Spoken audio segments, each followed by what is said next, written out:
Você já percebeu que toda vez que a gente se arrepende de alguma coisa que a gente fez ou que a gente falou, é porque a gente tava ali com aquelas emoções à flor da pele. Então você tava naquela ida, daí você vai falar, nossa, eu tava nervoso, explodi, não pensei direito, falei, fiz tal coisa. E depois sempre vem um arrependimento. Seja por uma emoção de ira, como eu falei, uma tristeza muito grande, ou porque você se sentiu culpado, então daí, por culpa, você abriu a mão de alguma coisa, fez o que você não queria. Ou seja, se deixar ser levado pelas emoções é extremamente danoso, é preocupante. E a gente acaba não confiando muito nas pessoas que vão desse lado mais emotivo, né? A gente fica sempre com os pezinhos atrás, porque a gente sabe o quê? Que a emoção vai baixar e daí a pessoa vai decidir outra coisa. Ou vai se arrepender ou não, mas daí já foi, já fez, já aconteceu. Então, as emoções, elas são um aparato muito bacana que nós temos, é um referencial, é uma direção, é um sinal legal que nós temos de algumas coisas que estão acontecendo conosco, que a gente precisa prestar atenção. Mas a gente não pode nunca ser conduzido ou levar as nossas ações em cima deste vendaval que é as emoções, sejam elas quais forem. As emoções são sinais para que você preste atenção em alguns pontos. São estímulos, mas que você tem sempre que tomar um cuidadinho com elas. Cada emoção, o que ela elicia em você, o que você tem que prestar atenção, os cuidados que você tem que ter e aonde que você vai dar vazão para cada uma delas. Vamos começar aqui com a emoção da raiva. A emoção da raiva é uma emoção poderosíssima que nos coloca numa energia de ação. É quando você realmente fala, nossa, eu vou fazer isso. Tem uma energia da raiva ali que te impulsiona. Cada vez que você acorda, toda vez que você está assim dormindo, você fala, nossa, tem que acordar. Você dá aquele impulso e você acorda. Esse impulso, ele vem de uma emoção, da energia da emoção da raiva. Lógico, não é que você acorda com raiva, aquela coisa assim, mas eu tô falando da energia. E a gente precisa saber, assim, qual é a energia que cada emoção traz para que a gente saiba o que ela está nos informando, o que ela está dizendo para nós. São alertas. Então, a raiva, ela sempre está dizendo para você, olha, presta atenção que você tem alguma coisa para você fazer. Né? Essa situação está exigindo de você algum tipo de ação. Você precisa agir, você precisa intervir nesta situação. Você não pode ficar de braço cruzado. E é por isso que às vezes as pessoas até intervêm, elas falam, elas fazem, mas elas fazem daquele jeito explosivo. Não, é para você observar e agir. Né? E não simplesmente agir no impulso. Você não vai no impulso da raiva. Quando eu sinto raiva de alguma situação que me traz raiva, é a hora que eu falo assim, opa, tô com raiva. Daí é a hora que eu vou abrir a minha mente, a minha percepção, vou olhar tudo e vou ver assim, o que é que eu preciso fazer. Essa situação está exigindo de mim uma ação rápida. Né? Não é uma ação que eu vou ter uma ação daqui uma semana, não, ela está exigindo uma ação rápida. Por isso que a gente vai no impulso e falando as coisas com a ira.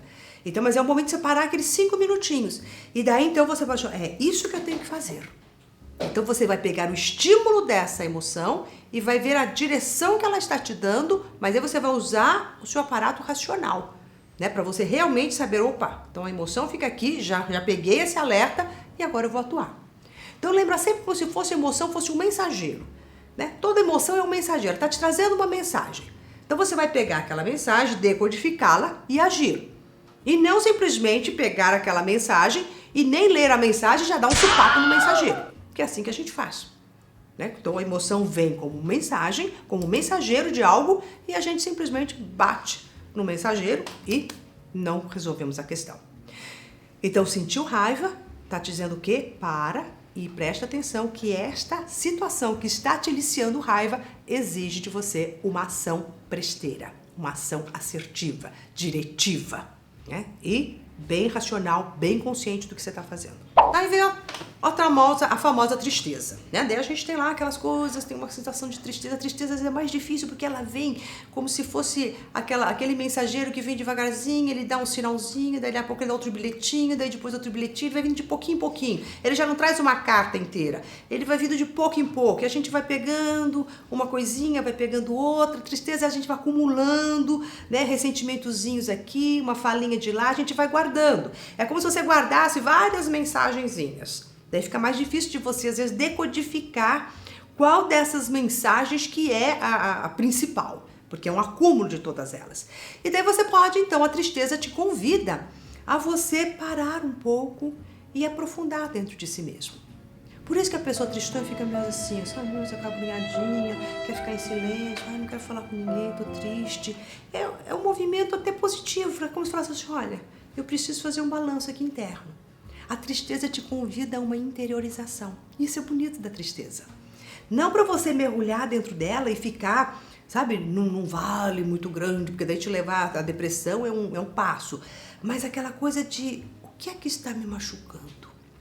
O que realmente me feriu? Essas coisas que estão acontecendo, essas chateaçõezinhas aqui e ali, como se você pudesse abrir todas essas mensagenzinhas, olhasse para elas e percebesse o que tudo isso tem a ver com você. Então, para a gente sair da tristeza, primeiro você tem que se interiorizar, olhar, aprofunda nesse sentimento. É como se você tivesse que mergulhar um pouquinho dentro de si mesmo. E na hora que você mergulha dentro de si mesmo, você encontra lá dentro sua pérola preciosa. Aquele sentido, fala assim, nossa, então é isso.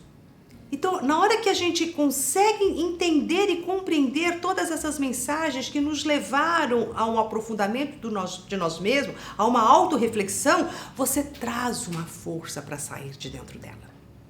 Né? Se mergulhar apenas na tristeza e não encontrar isso, a hora que você vai indo e só se afunda. Mas se dê um tempo, começou a sentir tristeza, você vai parar, vai falar assim, eu vou ficar hoje com a minha tristeza. Se dê um tempo.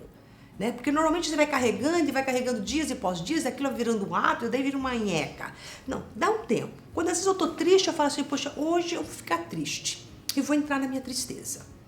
E vou perceber exatamente tudo que acontece que me deixou triste nos últimos dias, aqui e ali, e vou fazer um balanço de tudo isso. O que acontece normalmente com as pessoas é que elas não se dão esse tempo e vão ficando anos a fios com aquilo ali, mal resolvido. Tristeza, durante muito tempo, são coisas más resolvidas dentro de nós. Então você vai olhar, se interiorizar. Interiorizou, viu o que é, viu o significado de cada coisa, né? Pega aquilo que é bom e deixa o que não é bom embora.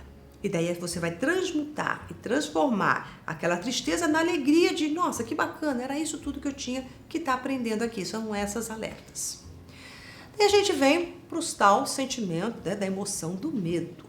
Quando a gente fala de medo, a gente está dizendo de uma paralisia total. Tem pessoas que acabam não fazendo absolutamente nada porque elas ficam petrificadas de medo. Então elas têm medo de sair na rua, medo de perder dinheiro, medo disso, medo daquele outro. Parece que o mundo fica extremamente perigoso e elas têm que ficar numa proteção que elas não sabem nem se proteger do quê. É quando elas criam uma barreira, né, entre elas e o externo. E o externo pode ser qualquer coisa. Então, é aqui como se eu tivesse como levantar essa barreira. Não temos como levantar. E o medo, ele está nos trazendo qual mensagem? Uma mensagem de cautele-se, acautele-se, tome cuidado, preste atenção. Não é para te paralisar. É como se chegasse alguém e falasse, olha, oi, espera. Não vá atravessando a rua, olha dos dois lados. Preste atenção. E daí vai. Agora imagine você que alguém chega e fala, olha, cuidado, olha dos dois lados e você fica parado assim. Porque você não atravessa a rua. Você ficou ali parado com aquele toque. Então o medo é este toque. Um toque que nos dá, essa é a mensagem do medo. Cuidado, aqui requer atenção.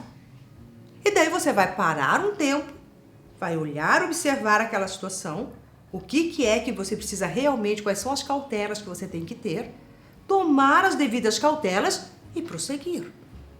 Quando a gente se paralisa diante do medo, que chega até, né, até a síndrome do pânico e outras, né, outros medos mais severos, medo de andar de avião, medo de não sei o quê, medo, né, aqueles medos que paralisa, que não deixa você fazer as coisas, estes medos que são mais umas fobias, é quando você já criou essa muralha e não escutou as mensagens. Você se paralisou dentro delas. Então, o medo te convida, sim, a agir, mas com cautela. Então pega a situação que te causa medo, seja lá qual for, e bota ela na mesa e começa a falar assim, poxa, que cuidados que eu tenho que ter? E levante apenas os cuidados. E se você não ver nenhum cuidado, for um medo totalmente, né, descabido, que não tem cuidado nenhum, não tem o que de tomar esses cuidados, como se for um medo de um avião, não tem o que você tomar um cuidado? Tem, você vai sempre viajar, sei lá, numa companhia bacana. Mas mesmo assim não é garantia. E aí é que tem, o medo também te convida a confiar. Porque por mais que você tome os cuidados, você precisa confiar no próprio processo de vida. A pessoa que tem muito medo, ela se paralisa, porque não só ela não quer saber quais são os cuidados que ela tem que ter, mas ela quer a garantia de que nada vai acontecer a não ser aquilo que ela prevê. E aí então é que a pessoa se breca. Por isso que ela é envolvida e as ações dela são todas envolvidas em cima desse medo. Então, quer dizer, ela nem age. Bom, qual é a outra emoção? Deixa eu ver. Medo, a raiva, a tristeza, a culpa, né? Que a gente fala da culpa. A culpa, ela digo sempre que é uma emoção que eu brinco, eu falo, essa culpa a gente devia todo mundo jogar ela no lixo, né? Que ela não serve para nada, a partir do momento que ela simplesmente chega para você e fala, olha, você errou, né? Então é um sentimento, é um aviso, é um alerta também, uma mensagem que vem e fala, olha, você errou. E daí a gente olha para aquilo e a gente não quer aceitar aquilo como um erro, né? A gente fala, poxa, errei, a gente se sente mal com aquele erro. E daí a gente percebe que a gente errou, que a gente se sente mal com aquilo, mas ao mesmo tempo tem um lado nosso que fala, mas eu quero continuar errando, quero continuar fazendo isso, não quero parar de fazer isso, né? Quero continuar. Então é aquilo que gera culpa. Errar não nos dá culpa. O que nos dá culpa é que a gente erra pela segunda vez sabendo que é errado. A primeira vez que você faz uma coisa errada, às vezes você nem sabe, ou então fez uma coisa errada, até sabe de onde errou, mas é a vontade de continuar errando. Então daí a gente não quer mudar. Eu errei, eu não quero parar de fazer aquilo que eu sei que é errado. Eu quero continuar. Mas como é que eu vou continuar isso e me sentindo relativamente bem? Se eu sentir um pouco de culpa, tá legal. Daí eu equalizo. Então é o momento que você fala assim, nossa, mas eu sou extremamente culpado, eu tenho uma culpa tão grande por aquilo. Eu falo, larga de ser besta, joga essa culpa fora e para de fazer as coisas erradas e faz o certo que você já sabe. Então, culpa é sempre o sentimento do preguiçoso que não quer consertar a rota que ele já sabe que é errada. Mas coloca uma auréola em cima dele, achando que sentir culpa vai aliviar. Não alivia nada, faz só com que ele pegue essa culpa, jogue para cima de si, ou jogue para cima do outro, porque às vezes a culpa é tão grande que a pessoa não consegue guardar aquela culpa com ela, né? Porque é tão horrível ela perceber aquilo ali que ela fez de errado e continua, e daí qual o mecanismo que essa pessoa faz com essa culpa? Ela joga no outro e começa a criticar e a culpar o outro. Sabe aquelas pessoas que são aqueles, né, o juizão de plantão? Você é culpado disso, olha só, aconteceu por causa disso, aquilo, colocar o dedão em cima de todo mundo. Essa pessoa é extremamente culpada. Nessa pessoa você tem que falar assim, o que será que ela faz de errado, que sabe que é errado, continua fazendo, e ainda por cima que aqui eu me sinta culpada e errada para minimizar o erro dela. Se você entrar nesse veiozinho, você também acaba, né, entrando numa estrada que não é sua, mas entrando de gaiato ali. Então fica atento, com a culpa do outro com a sua culpa. Sentiu culpa, vai lá e conserta. Já é maiorzinho de idade, consegue consertar, certo? Pronto. As pessoas falam que o nojo é uma culpa, né? Quando você sente nojo. Toda vez que fala assim que o nojo, a culpa, a emoção, ela traz sempre quando você faz uma caricatura, né? Que você fala assim, o medo você faz assim, a raiva você faz assim, a tristeza você faz assim, a culpa você fica meio assim. E o nojo você carrega uma repulsa, né? O nojo é aquela emoção que fala assim, eu não quero, não me toque. Né? Não me toque nisso daqui, eu quero me isolar destas situações. E daí tem aquelas pessoas que têm nojinho de tudo. Tem não só nojinho de comida, nojinho de uma coisa, nojinho de sujeira, tem nojinho, são nojentinhas. Sabe aquelas pessoas nojentinhas? Que parece que tudo as incomoda. E daí elas começam a se esquivar das situações e dos problemas. É uma forma de você criar uma separação entre você e o outro. Então essa emoção, esse sinal está dizendo assim, olha, para de ficar achando que você é diferente muito do outro. Né? E se misture, né? Sinta essa mistura, sem ficar colocando essa coisa de uma certa superioridade, sabe? Nojentinho, o outro ali é nojentinho, eu não sou assim, né? Então aqueles não me tocam, as pessoas que vão querendo, não me envolvo com tal pessoa, não me envolvo com outra, sempre se colocando num patamarzinho ali. É esse nojinho que eu tô falando, não é só nojo de sujeira, não. É nojo disso daqui. E isso é uma emoção que faz com que as pessoas se distanciem da própria vida, das situações. Quantas pessoas perdem a oportunidade porque falam assim, eu não vou ali. Mas por que não? Deixou de ir, perdeu uma grande oportunidade.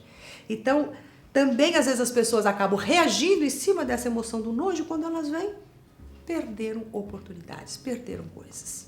Bom, tem de todas essas, eu falei para vocês, das emoções tristes, né? Das emoções negativas.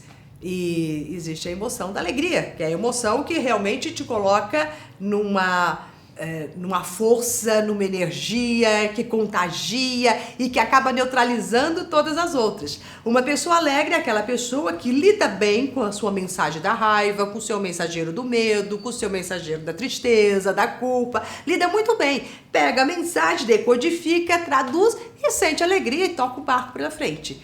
E a energia da alegria, ela é altamente contagiante e contagia todo o universo. E é aí que você consegue atrair um monte de coisa bacana.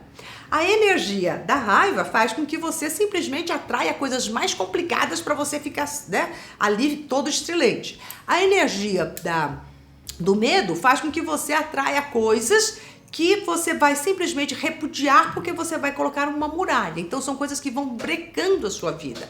Então você não vê a sua vida fluir, você vê a sua vida entrecortada pelo medo. A energia da tristeza faz com que aquele lamaçal, aquela geleca que nada acontece na sua vida, por mais que você tente, você como se fosse uma areia movediça, tá caindo. Então essa energia que você está exalando, essa energia que você está atraindo. A energia do nojo, dessa emoção do nojo, é aquela que realmente faz com que você fique lá sozinho, no isolamento. Pessoas que se sentem muito sós, geralmente elas estão com essa coisa de criar muralhas entre ela e as outras pessoas. Então cada emoção tem uma energia e é essa energia que você exala na emoção que faz com que você atraia determinadas situações. Agora você pode transmutar todas elas e ficar com a emoção da alegria. E ela sim te traz todas as coisas boas que você quer. Ok? Bom, agora eu vou ficar muito, mas muito alegre se você curtir este vídeo e ainda tocar ali o sininho e se cadastrar na nossa lista.